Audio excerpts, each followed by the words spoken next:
Bien, mi querido, les invito a buscar en sus Biblias en el libro de los Hechos, siguiendo con esta historia interesante en el libro de los Hechos, cuando la iglesia era joven. Vamos a mirar hoy desde el versículo 4 al versículo 12 y vamos a sacar acá algunas verdades de esta interesante porción, verdades para el ministerio. Recordemos que estamos al comienzo del primer viaje misionero. En esta ocasión, la iglesia no está haciendo misión producto de la persecución, como ocurrió en los capítulos anteriores, sino que ahora hay una iglesia madre que encomienda a un grupo de hombres que el Señor ha llamado para la obra del ministerio. Y es interesante que dice el verso 4 del capítulo 13 del libro de los Hechos: ellos entonces, enviados por el Espíritu Santo, descendieron a Seleucia y de allí navegaron a Chipre. Y llegados a Salamina, anunciaban la palabra de Dios en las sinagogas de los judíos. Tenían también a Juan de ayudante. Y habiendo atravesado toda la isla hasta Pafos, hallaron a cierto mago, falso profeta judío llamado Barjesús, que estaba con el procónsul Sergio Paulo, varón prudente. Llamando a Bernabé y a Saulo, deseaba oír la palabra de Dios.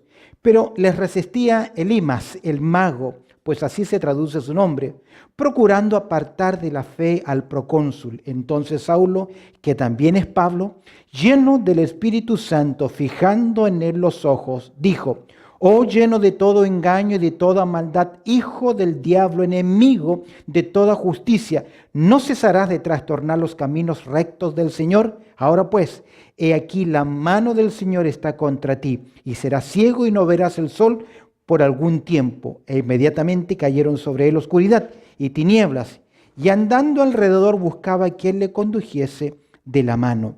Entonces el procónsul, viendo lo que había sucedido, creyó maravillado de la doctrina del Señor.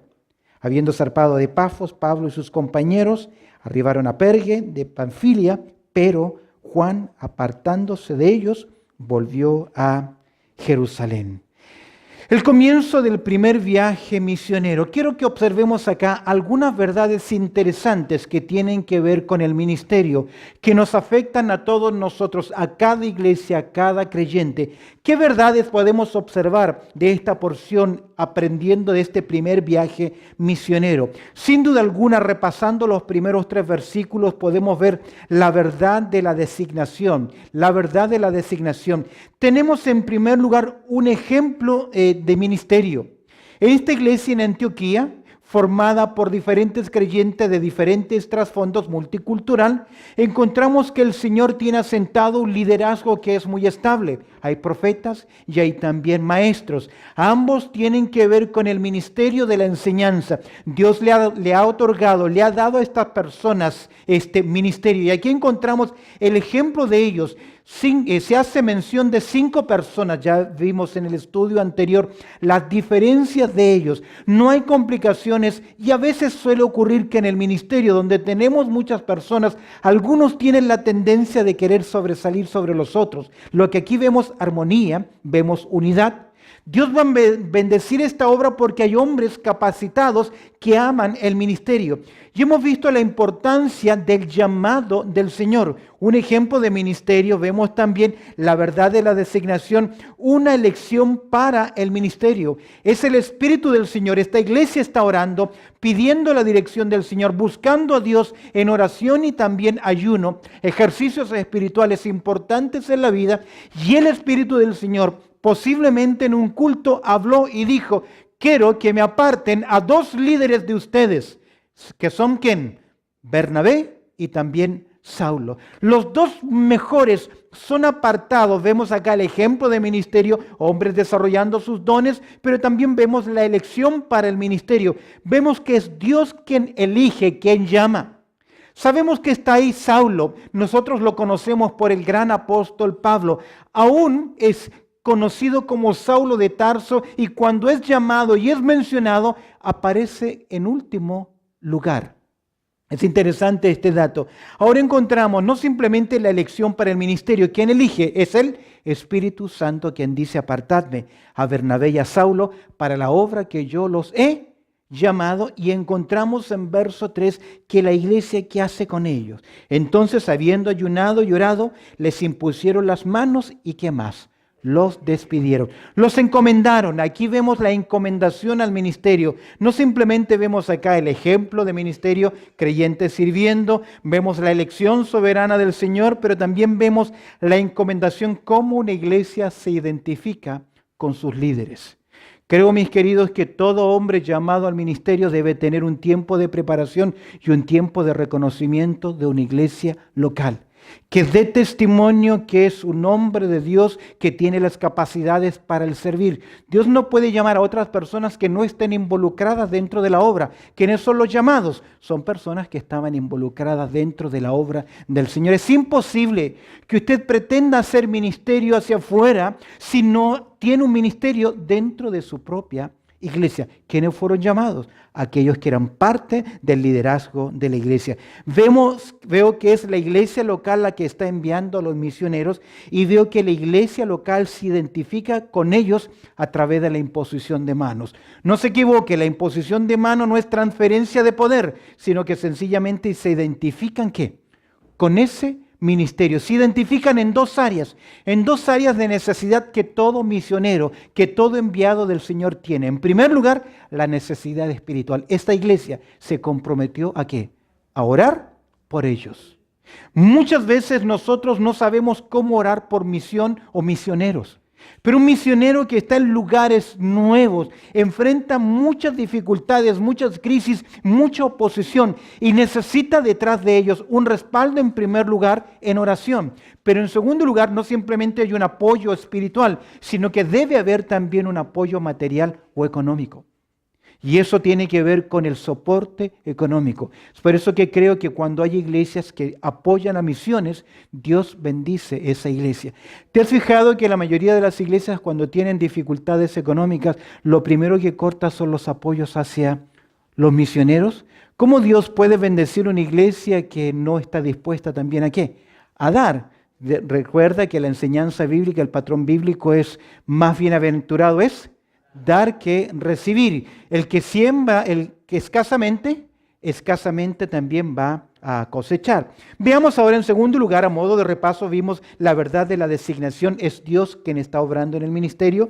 Creo que ahora veamos en segundo lugar la verdad de la dificultad que encontramos en la obra. La verdad de la dificultad que encontramos en la obra. En primer lugar, al observar el verso 4 encontramos un principio fundamental a través de los hechos y una verdad importante también en el ministerio que tiene que ver con la conducción del Espíritu.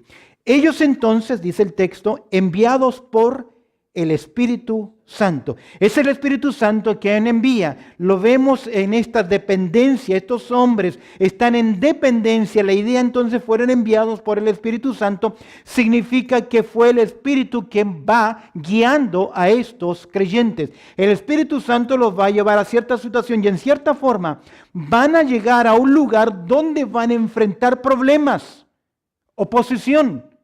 Va a haber un hombre que tiene capacidades de oratoria y también es un farsante, hechicero, que se opone abiertamente al ministerio de la palabra de Dios. Pero precisamente a ese lugar lo está llevando ¿quién? El Espíritu Santo. ¿Recuerdas a quién llevó a Jesús al desierto? ¿Quién lo llevó? El Espíritu Santo. ¿Y para qué lo llevó? El mismo Espíritu Santo que llevó a Jesús al desierto, también envió a Satanás. Porque Dios quiere mostrar y evidenciar su poder. Ellos entonces, enviados por el Espíritu Santo, descendieron a Seleucia y de allí navegaron a Chipre. Un viaje de Seleucia a Chipre de 110 kilómetros. Ahí van en esta embarcación, van hasta la isla de Chipre. ¿Por qué Chipre? Posiblemente porque, si recordamos algo de Bernabé, él es nacido en este lugar. Y se cree también que había una gran comunidad. Ahora, vuelve tal vez Bernabé a su lugar de origen, pero tienen que enfrentar una embarcación y Dios los está llevando en su voluntad. Mira conmigo el verso 5, la verdad de la dificultad. La conducción del Espíritu Santo vemos en el verso 4, pero al mirar el verso 5 vemos la comunicación del Evangelio. ¿Qué hicieron ellos cuando llegaron al puerto de Chipre? Llegando a Salamina, ¿qué hacían? anunciaban la palabra de Dios. No fueron a la alcaldía, no fueron a la municipalidad, no fueron preguntando qué necesidades hay acá para que podamos hacer una campaña, una obra social, alguna actividad social. No. Dios está interesado en la necesidad del hombre, pero el interés más grande que Dios tiene con el hombre, ¿cuál es? Su salvación. Es interesante, aquí encontramos que ellos llegando a Salamina anunciaban, la palabra anunciar significa declarar, mostrar, proclamar, es decir, que ellos con evidencia contundente estaban presentando algo, presentaban al hombre la persona de Cristo Jesús.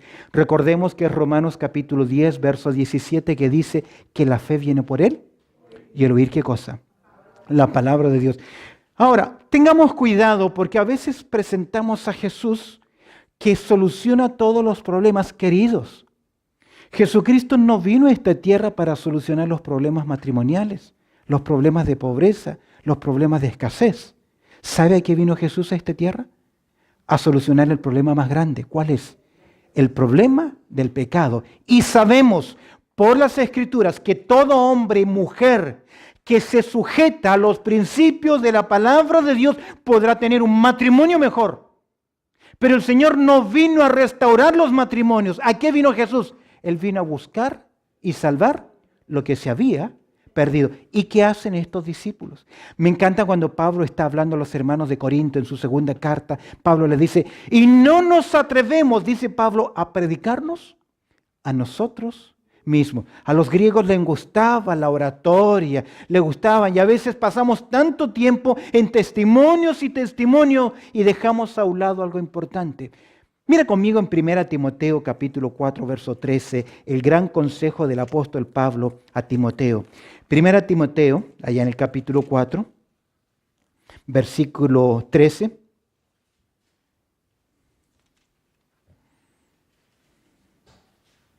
Le dice Pablo a Timoteo, entre tanto que voy, ocúpate de 3 cosas.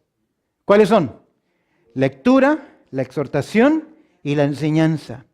Timoteo debía prepararse para el ministerio. ¿Por qué? Porque el ministerio es llevar la palabra de Dios. Cuando uno analiza, por ejemplo, un candidato que viene a una iglesia para pedir apoyo ministerial, apoyo económico para misiones, lo primero que un ministro debe considerar, o los líderes, su capacidad de conocimiento de las Escrituras. ¿Cuánto conoce de la palabra de Dios? Y en segundo lugar, la capacidad de comunicación. Porque su ministerio principal, ¿cuál va a ser? Enseñar la palabra de Dios. ¿Qué hacían estos misioneros? Iban por todo lugar anunciando, ¿qué cosa?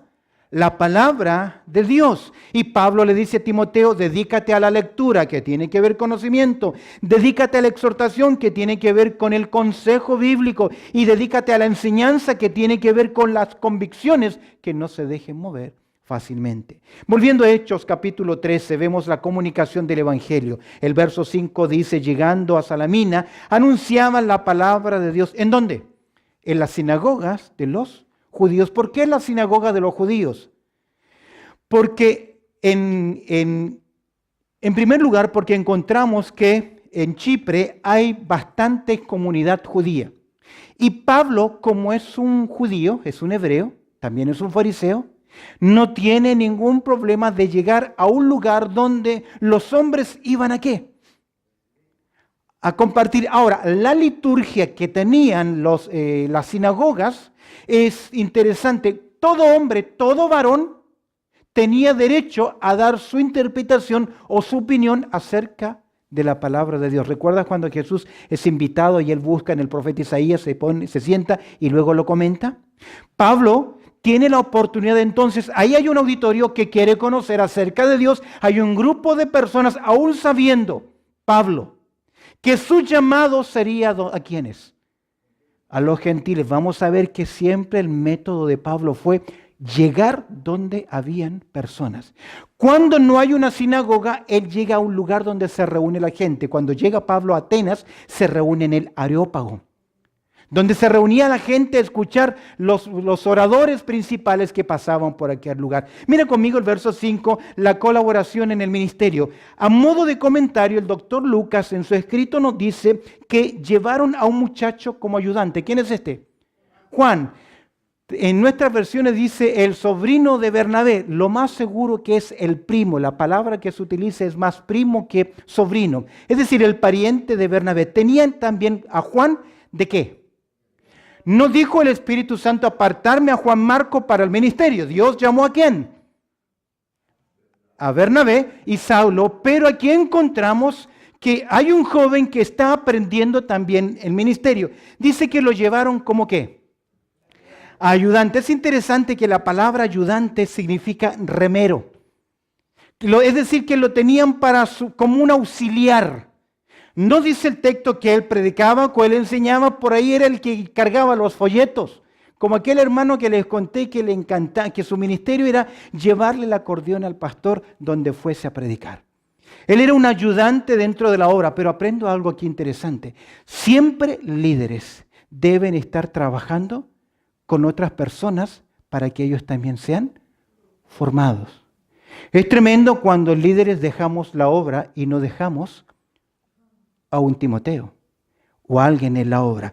Mira ahora el conflicto, pues estamos en el segundo punto, hemos visto la verdad de la designación, ahora estamos mirando la verdad de la dificultad, hemos visto la conducción del Espíritu, la comunicación del Evangelio, el colaborador en el ministerio. Observemos ahora un personaje que emerge el conflicto en el ministerio. ¿Dónde está trabajando Dios también lo hace? Satanás. Y también siempre habrá ¿qué cosa? Oposición. Y la oposición principal es para que la gente desatienda el consejo de la palabra de Dios. Dice el verso 6 lo siguiente: y habiendo atravesado toda la isla de Pafos, no sé, 140 kilómetros, Bernabé y su equipo cruzaron. ¿Qué fueron haciendo en la medida que ellos iban cruzando? Predicando ¿qué cosa? Desde el puerto que llegaron hasta que nos encontramos ahora en Pafos, que han caminado 140 kilómetros, ellos han estado ¿qué? Haciendo una sola cosa, predicando la palabra de Dios. Ahora, vemos acá un personaje. Dice el verso 6, hallaron a cierto mago, ese es su oficio. Un encantador es la palabra. Llamado Bar Jesús. ¿Sabes que el término Bar Jesús significa hijo de Jesús o de Yeshua, de Joshua o Josué? Hijo de Jesús. No tiene nada que ver con Jesús, el bíblico Jesucristo de Nazaret. Este es su nombre, Bar Jesús. Ahora, el nombre de este personaje es Elimas, que significa hechicero. Lucas dice algo acerca de este personaje, llamado Bar Jesús, que es ¿qué cosa? Un falso profeta judío. Es decir, que estaba ahí ¿con qué intención? Engañando. Queridos, en el día de hoy, todo hombre y mujer que se levante diciendo que soy un profeta es un farsante. Porque ya no hay más profecía. La profecía se cerró cuando Dios cerró el canon del Nuevo Testamento. Todo lo que Dios tiene que decirnos ahora está ¿qué cosa? En su palabra. Porque hoy tenemos profetas que dicen, oye, déjame decirte algo. Yo he estado en iglesias donde se levanta el profeta y dice, así dice el Señor, hay pecado en medio del pueblo del Señor. Y dígame, ¿dónde no hay qué? ¿Pecado? Estamos en una iglesia donde un profeta dice, así dice el Señor, y 2 bancas más adelante se levanta otro que dice, yo no he dicho nada, ahora voy a hablar. ¿A quién le creo? A ninguno. Porque hoy tenemos la palabra profética más segura. ¿Sabe qué se ha mezclado con todo esto? Mucha emoción, mucho sensacionalismo.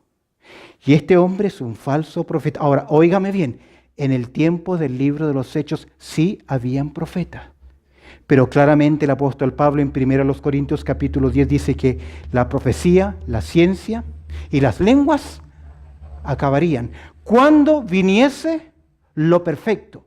¿Y cuándo vino lo perfecto? Cuando nosotros recibimos completamente ¿qué cosa? La palabra de Dios. Por eso que hay una sentencia al cerrarse el libro de Apocalipsis. A cualquiera que quitare o añada algo a la palabra de Dios. Ahora, este personaje, miremos el personaje Bar Jesús, que es un mago de oficio, un encantador, que es un falso profeta judío, que estaba con el procónsul Sergio Paulo, es decir, él tenía una designación. Los procónsules eran designados, eran gobiernos de Roma, pero a través del Senado. Dice el verso 7 que estaba con el procónsul Sergio Paulo, y Lucas reconoce algo de este hombre, que es un varón que prudente, mejor dicho, muy inteligente, sagaz, entendido. Se manejaba bien en la política y tenía este Bar Jesús como un consejero, como un asistente personal. Varón prudente, entiéndase que es un hombre, es un político y obviamente debe ser muy inteligente para mantenerse ¿qué?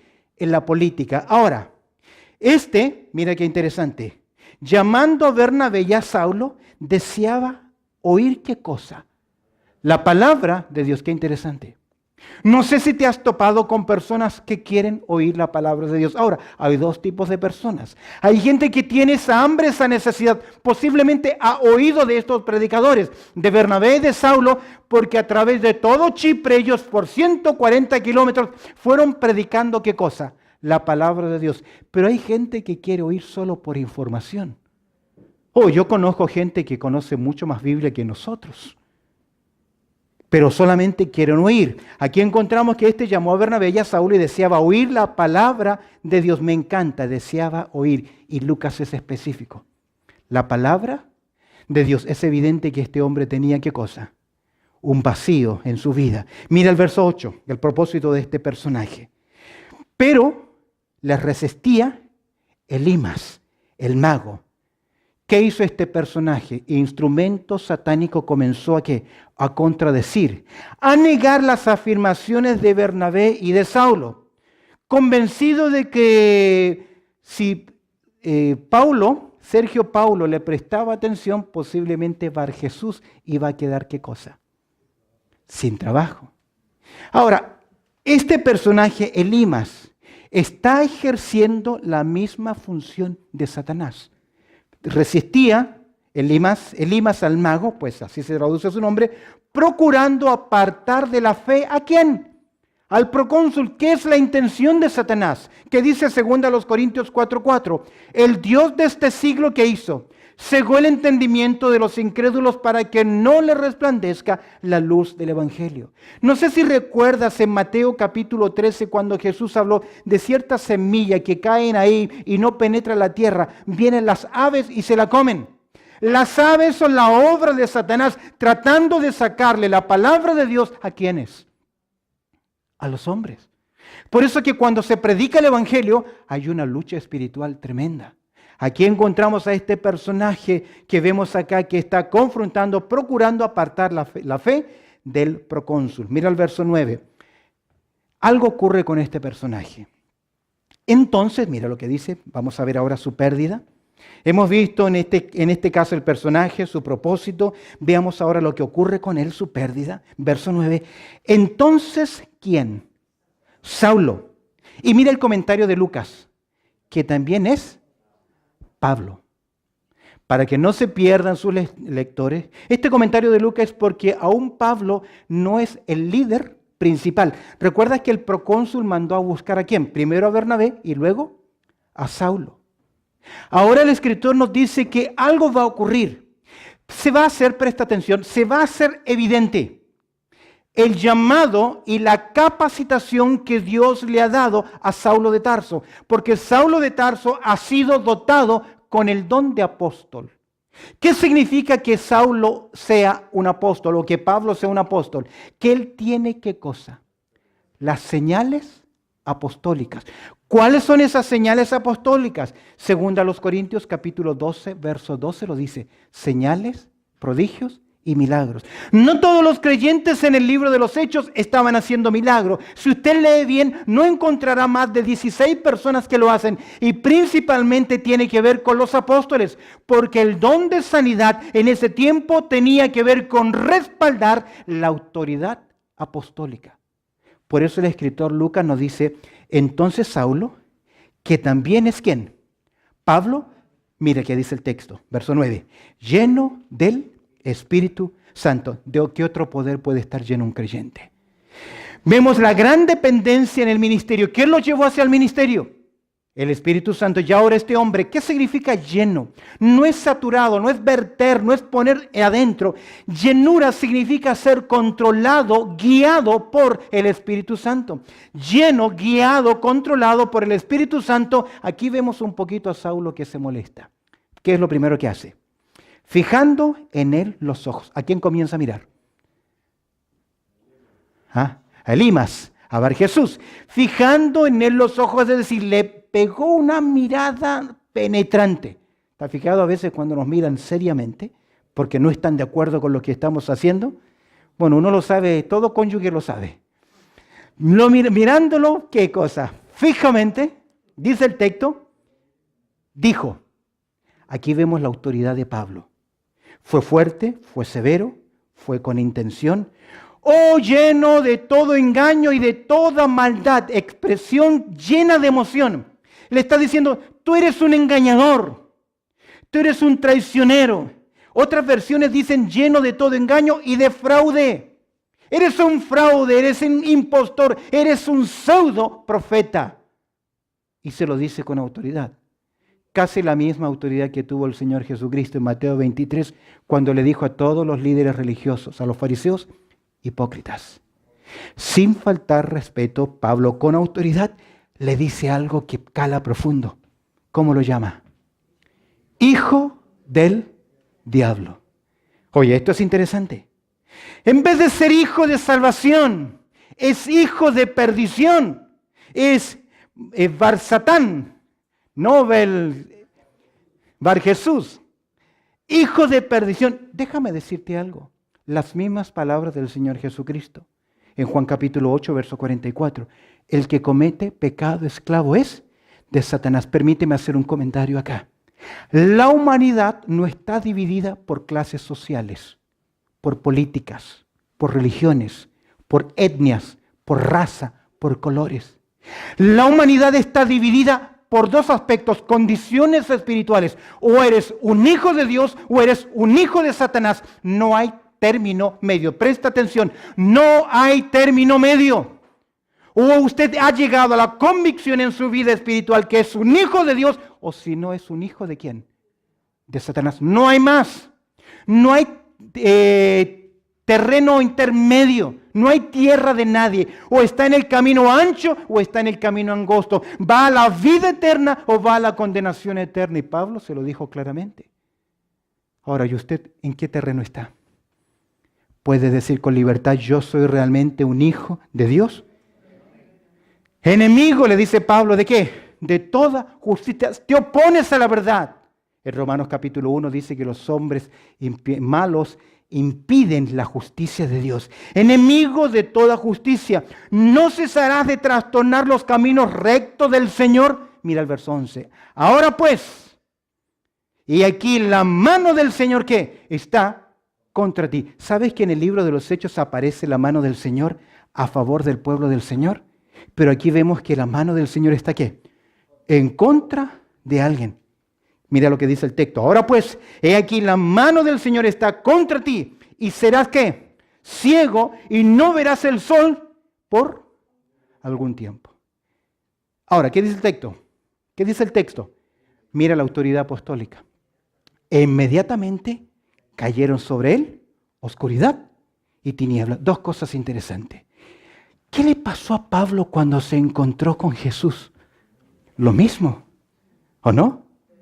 Pero fue también por poco tiempo. Y Pablo le dice, espero que con esta ceguera que va a ser por un poco de tiempo, puedas entender porque veo que estás en una gran esclavitud en tu vida. Y serás ciego y no verás el sol por algún tiempo. Segunda cosa importante, cuidado. Hay creyentes que toman esta porción para decir, podemos bendecir o maldecir. Podemos enviar gente al cielo y podemos dar sentencia de maldición. Inclusive, en algún tiempo, algunos de estos falsos maestros practicaban la bofetada bíblica en símbolo de autoridad y de juicio hacia una persona. Esta es una verdad descriptiva, no nominativa. No nos está diciendo, esto es lo que los creyentes deben hacer o actuar. pueden dar palabras de bendición o palabras de maldición a otras personas. No tenemos ese permiso. El Señor vino a traer libertad, pero vemos la autoridad, la misma mano del Señor que bendice, también puede traer ¿qué cosa? Juicio. ¿Sabes por qué? Hebreos 10:31. Horrenda cosa es caer en las manos de un Dios vivo. Y mira qué interesante. Este que estaba para dar guía, que era falso, para dar consejo al procónsul, ¿qué ocurre con él? Y andando alrededor buscaba a quien le condujese de la mano. Abiertamente vemos acá oposición. La verdad de la designación, Dios llama. La verdad de la dificultad, ahí encontramos un personaje que se opone. Quiero que observes verso 12, la verdad de la decisión. ¿Qué ocurre con el procónsul? Sergio Paulo. Entonces, dice el verso 12, el procónsul, viendo lo que había sucedido. ¿Qué vio? La autoridad de Pablo. Viendo lo que sucedió, creyó maravillado de la doctrina del Señor. ¿Sabes por qué creyó? Porque Pablo le movió, Dios mejor dicho, le movió a través de Pablo el seguro que tenía este hombre. Con este consejero que practicaba la magia, que tenía autoridad, que engañaba, sentía seguridad. El Señor tuvo que quitarle esa seguridad para que se confesase, se reconociese completamente en vacío. ¿Recuerdas la primera bienaventuranza del Señor Jesús? Bienaventurados, ¿quiénes? Los pobres en espíritu, porque no podemos ser salvos sin que antes nos reconozcamos en la bancarrota espiritual.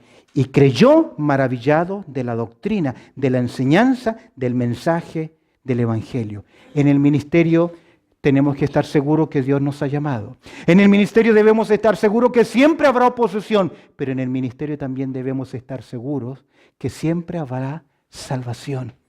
No somos nosotros los que salvamos. Porque yo insista en el llamado y haga la oración y repita la oración, usted no se va a salvar, las personas no se van a salvar, porque es Dios quien salva. De Jehová es la salvación. Amén. Terminemos, verso 13. En el ministerio tenemos que aprender la verdad de la designación, la verdad de la dificultad, la verdad de las decisiones por salvación, pero también debemos reconocer la verdad de la deserción. Siempre habrá personas como Juan Marcos. Dice el verso 13, habiendo zarpado de Pafos, Pablo y sus compañeros, ¿notas el cambio ahora? ¿Le prestaste atención? ¿Cuál es el cambio ahora? Ya no es Bernabé y Saulo, sino que ahora es Pablo y sus compañeros. Por alguna razón, a partir de este momento, Pablo ahora es el líder principal. ¿Por qué? Porque Dios hizo evidente el llamado y los dones que había en quién. En el apóstol Pablo. Y habiendo zarpado de Pafos, Pablo y sus compañeros arribaron a Perge de Panfilia, que lo que hoy podría ser el sector de Turquía. Pero mira lo que dice el verso 13. Pero Juan, apartándose de ellos, volvió ¿a dónde? A Jerusalén. Algo ocurrió con este ayudante, con este muchacho. Tal vez no le gustó que ya no era su primo o su tío en el liderazgo. Ahora es ¿quién?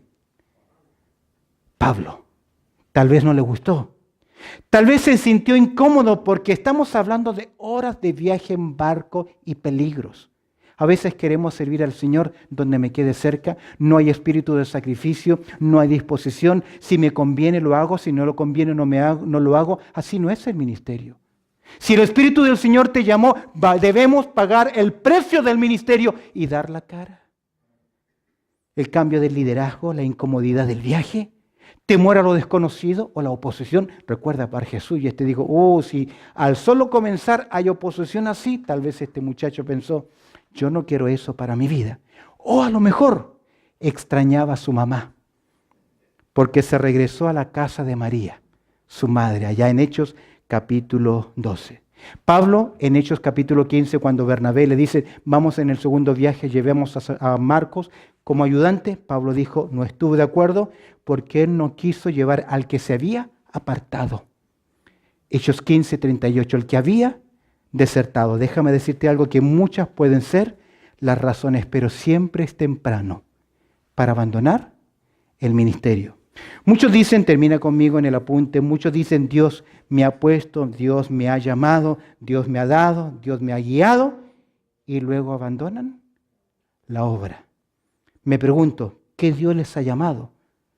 No siempre la obra es fácil. Cada partida, escúcheme bien, produce un vacío, una brecha que nadie más puede ocupar. Eres único e importante. Yo creo que cuando el Señor llama a una persona para que salga de una obra, primero esa persona debe dejar a alguien en su lugar. Si no está dejando un daño o un vacío. Este equipo misionero continúa enfrentando la pérdida de uno de sus integrantes. Verdades para el ministerio. Amén. Amén. Interesante. Oramos al Señor. Bendito Padre Celestial, te damos gracias, Señor, por lo que hoy hemos considerado de tu palabra, Señor, y estas verdades interesantes para el ministerio. Te pido que puedan ayudarnos a nosotros a crecer en la gracia y el conocimiento y afirmar también nuestras convicciones. Y, Señor, te pedimos que tú avives tu obra en medio de los tiempos. Trae esos hombres y esas mujeres llamados para ese servicio,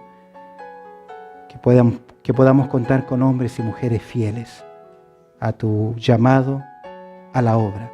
Te doy gracias, Señor, por este tremendo ejemplo, donde el Espíritu Santo nos guíe y confirme estas verdades en nuestros corazones. En Cristo Jesús oramos.